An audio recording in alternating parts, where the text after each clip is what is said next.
Hello everybody, Captain Happy here, and I have learned my lesson. I will not promise that this is my last Plymouth video, as I've made foolish promises like that in the past regarding ships like the Jutland and the Hindenburg. But it is the last one I intend to do for a while, and it's prompted for two main reasons. One, I had this game a couple days ago, and it definitely warranted a replay, as it demonstrates not only the strengths of the Plymouth, but the situation in which the Plymouth is, in my opinion, god tier level overpowered. The second reason is literally I'd recorded and started editing the video when I got a notification of a Flambast video about this very ship, and he was asking a couple questions that I've been asking more or less for 3 months since I got the ship. And the primary one there is, why is nobody talking about this ship? And for those few people who are or have talked about this ship, why is the reaction so meh?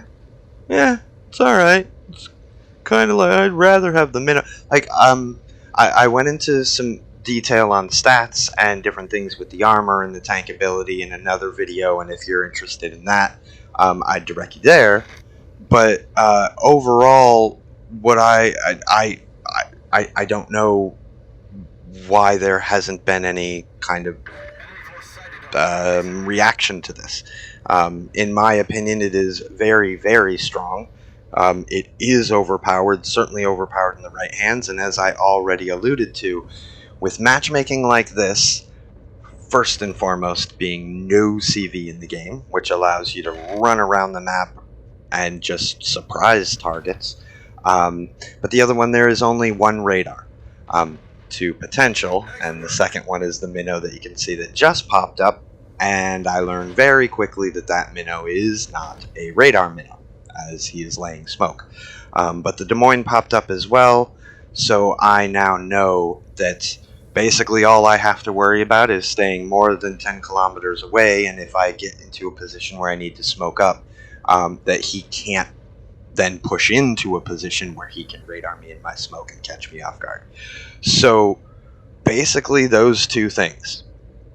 No CV in the game, which allows you to be super sneaky and catch destroyers off guard, and then absolutely crucially keeping in mind where the enemy radar ships are and positioning yourself accordingly.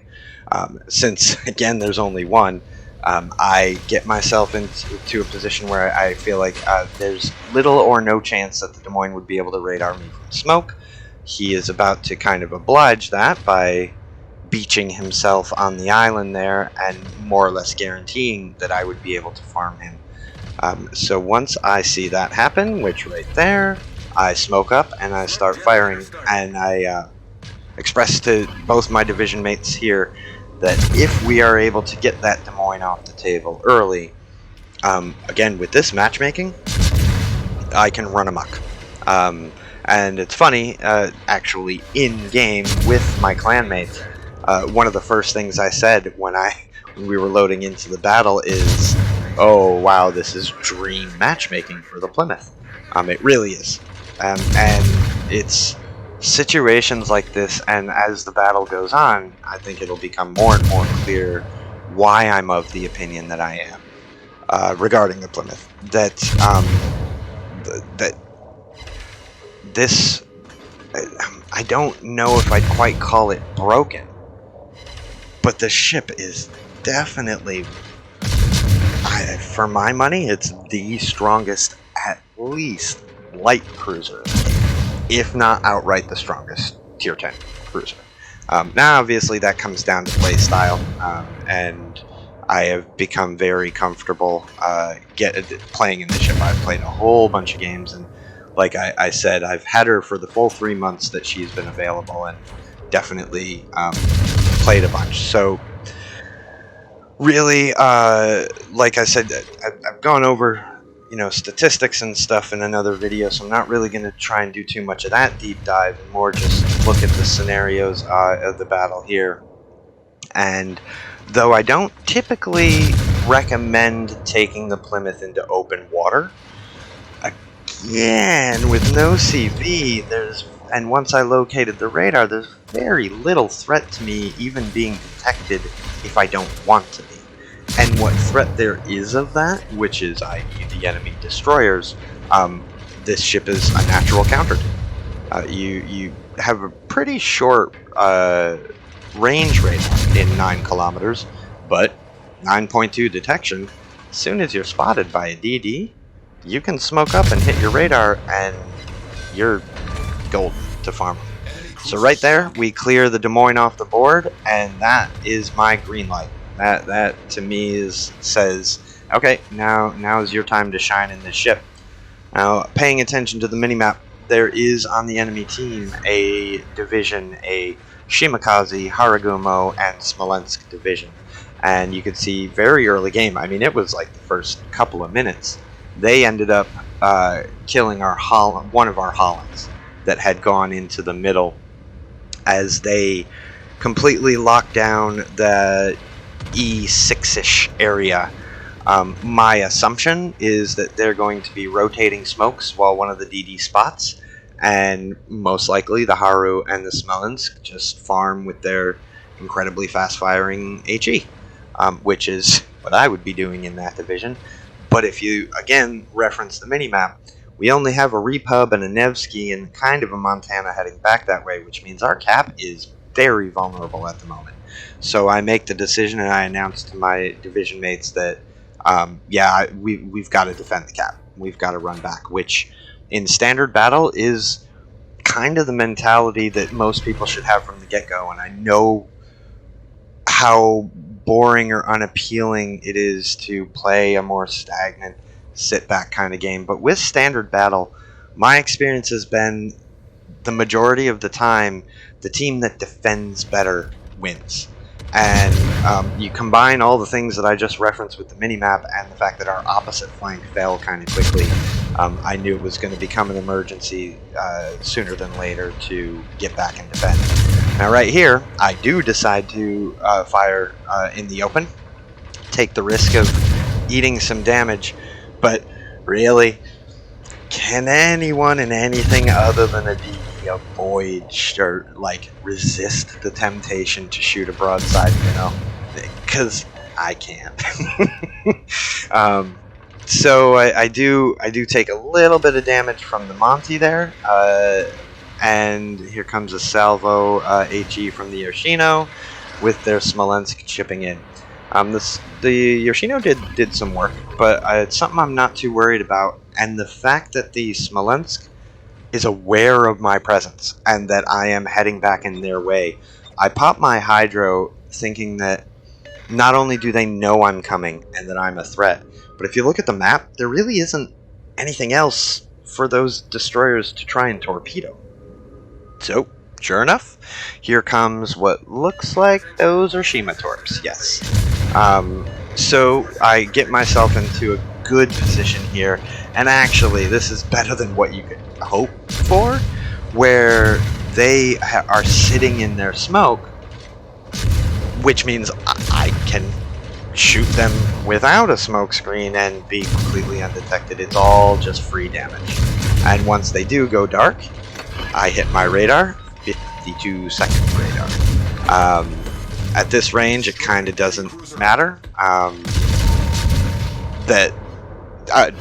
this range, it doesn't matter that it's as short a range as it is when you're in this kind of close and you have 52 seconds to work them down. But once they decide to come out and do spot me, I hit my smoke, and I think what happens here is the Shima kind of realizes he's not getting out of it. So despite it being generally unwise to show full broadside of the destroyer to any British light cruiser, I have a sneaking suspicion He's resigned to his fate, and he's doing that to get another set of torps off in my direction. So unfortunately for me, my hydro is about to expire, and my only choice is to continue to reverse even right out of my smoke screen. It does help in that it allows me to continue to fire on the Haru, but it's definitely good advice no matter what. If you're in a smoke screen, like even if you stay in there and you want to farm, move around in it. Don't just sit. And sure enough, there we go. The Shima Torps come to nothing.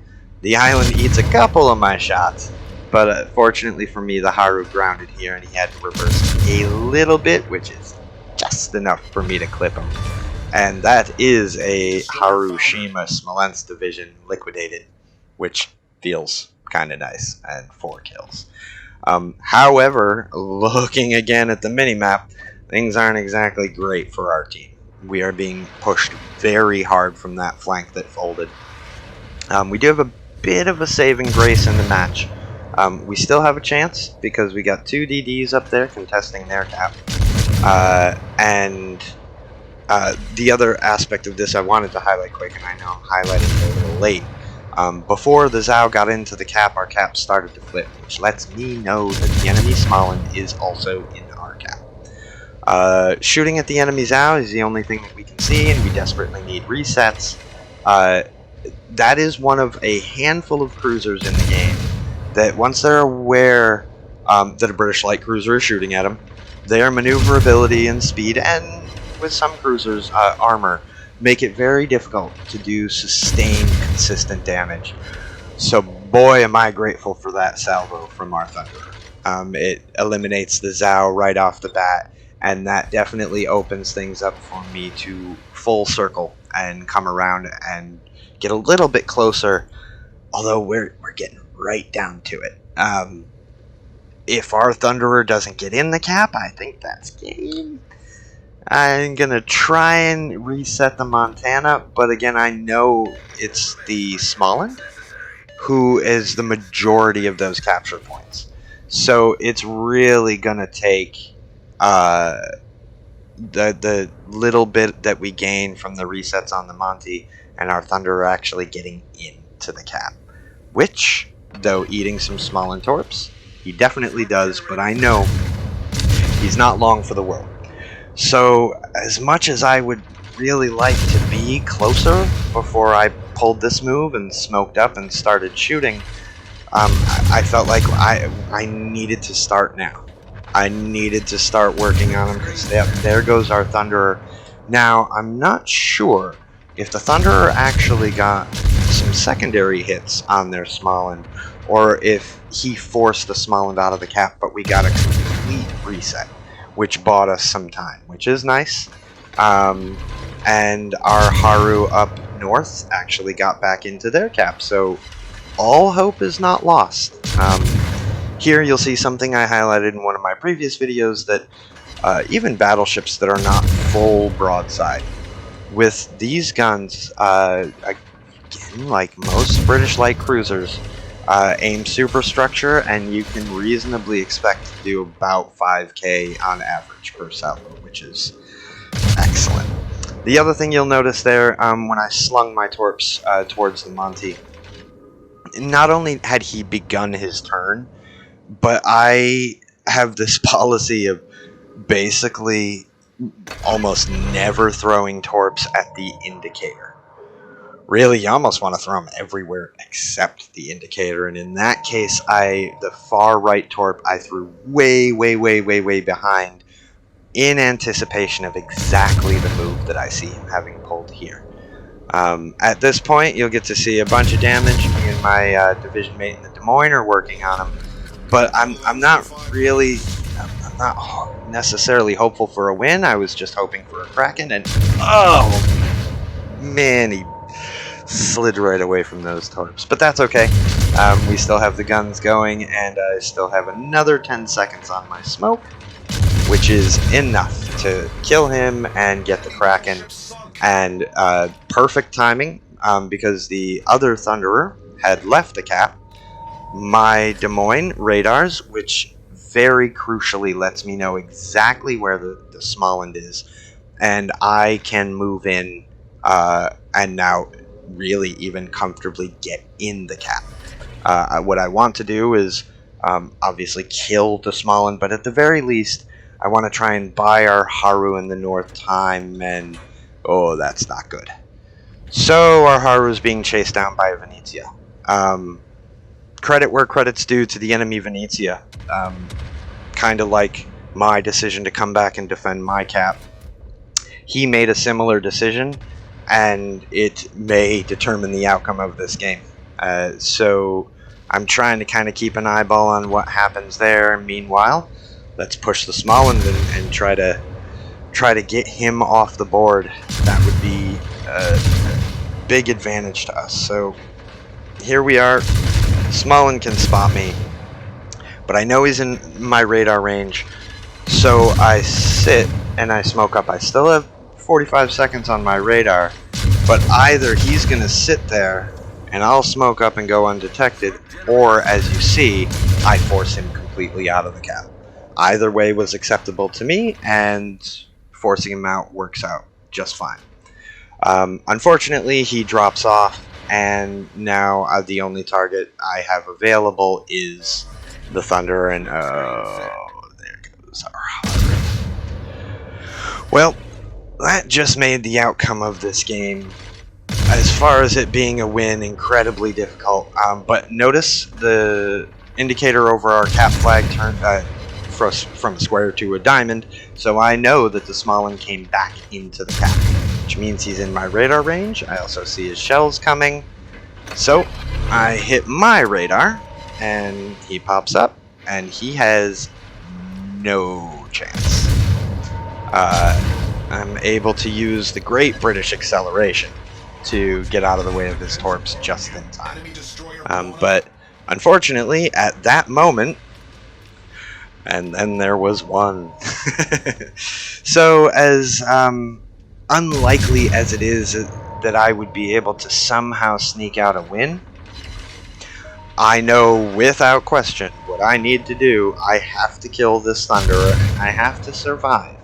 So I get to demonstrate one of the more underappreciated elements of this ship, and certainly one of the ones that I think, at least initially, I think people misinterpreted. She is not as squishy as the Minnow. Now, granted, the Thunderer is firing HE, and I think that things might have gone differently for me here had I been firing AP, but the point is, I use my heal and not my repair when he sets the first fire, because I know he's going to get a second salvo off right there and does quite a bit of damage. However, I'm at the range now where I can't miss with my single launch torps, and he's not going to get another shot off. So, biggity boom. There goes the Thunderer. Kill number 7, high caliber. Unfortunately, we are down to 1 minute left in the game. And even if the enemy Venezia was within fighting distance, I mentioned earlier about cruisers that are difficult to damage if they're because of their maneuverability and armor. The Venezia falls into that category, but it's also one of the handful of cruisers that I would not be optimistic as far as the outcome of a 1v1, even if I was full health. So, for what it's worth, 7 kills, 225k damage, and a loss. It was a great effort, but a loss it is. It still demonstrates pretty reasonably a lot of the reasons that I make the argument that this ship is overpowered, and why I'm surprised more people aren't playing her, didn't get her. She's relatively cheap for her power in the armory for steel right now, but it is what it is. It was still an enjoyable game. It was a close one, which is rare, and I hope you all enjoyed watching as much as I enjoyed playing. I will catch you next time.